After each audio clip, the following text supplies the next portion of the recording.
Hey guys, sorry it's a bit late, but I've got your recap for this weekend's movies, so let's check it out. And by far the biggest release of this week is going to be Project Hail Mary. And Project Hail Mary stars Ryan Gosling. He is a science teacher who is sent up into space to solve why the sun is essentially dying. The only thing is he can't really remember why he's sent up there, so not only does he have to figure that out, he has to figure out how to save everybody. And so far, a lot of the early buzz is that this one is really good. My parents have actually already gone and seen it, and they said it was really fun, so check it out.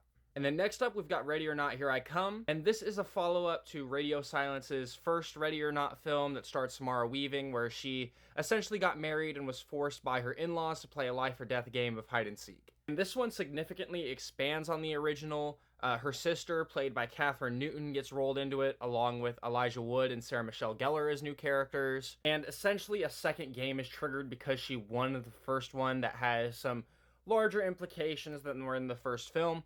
I've already seen this one, and I actually really enjoyed it. So if the first one was your thing, I definitely recommend going out and seeing this one. And then for my animation lovers, we've got The Pout Pout Fish. And this is based on a series of children's books. There's like 15, 17, something like that. There's a lot of them. And the titular character is played by Nick Offerman.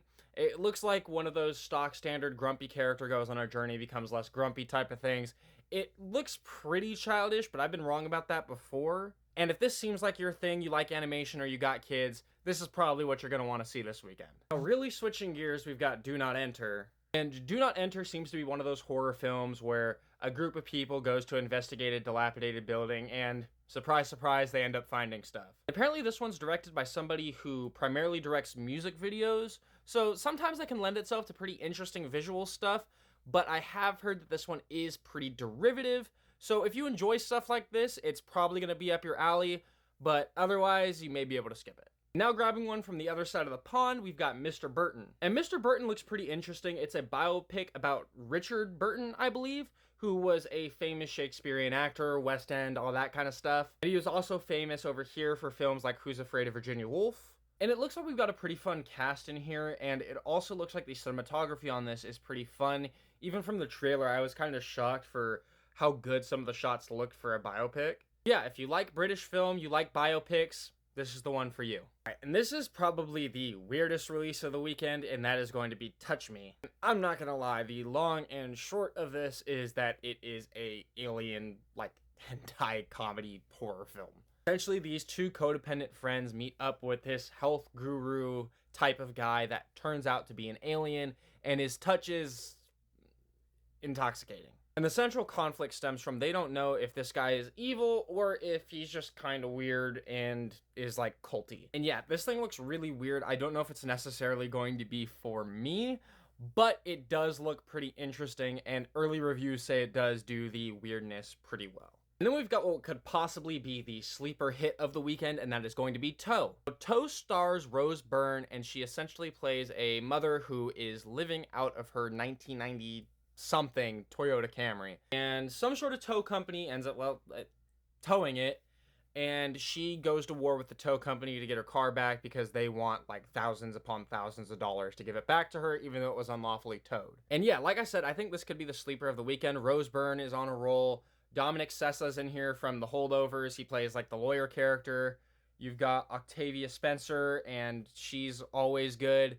And so I definitely think that has potential to be a pretty solid film. And now we've kind of reached our schlocky genre film portion of the video, and we've got War Driver. War Driver stars Dane DeHaan. He's essentially a hacker who drives around town, robbing banks, hacking into them, and never in one spot for too long. And yeah, the hacking looks wildly unrealistic, but essentially this guy gets wrapped up into a heist that is way beyond his pay grade, and things start to fall apart for him from there. This thing's only getting a 1-week release before it's going to video on demand, so if it's something that you would want to see in theaters, see it now. While it does seem like it's going to be one of those really kind of not so great genre films that ends up on video on demand and ceases to be remembered, the people that have seen it, the reviews that I've read on Letterboxd are actually saying it's surprisingly good. And also the main character's hero car is a Lancer Evo, which mad respect for that. Yeah, if these kind of films are something that tickles your fancy,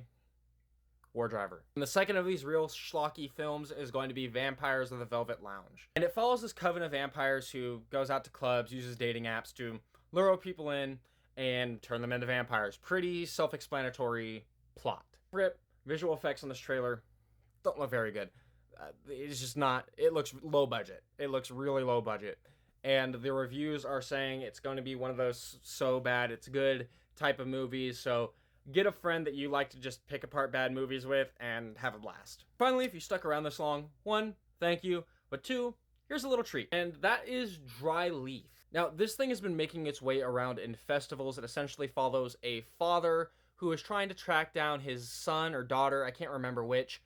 They get lost in the wilderness trying to photograph rural soccer stadiums, and he goes out looking. But what makes this thing interesting is while a lot of films nowadays go for the maximalist, highest fidelity you can get, IMAX, all of that, this looks like it was filmed on a camera from like the 70s or 80s, just really low quality, really grainy. And it's done pretty intentionally. It kind of evokes a feeling of like days past, and I really, from the trailer, was hooked in by this, even though it didn't really show anything. Early festival reviews say this one is pretty good. It's not showing in any theaters by me, but I definitely want to go check it out because I'm interested to see, you know, when filmmakers zag instead of zig, for lack of a better word. But yeah, after all of that, that is all of the sort of major English releases going on this week.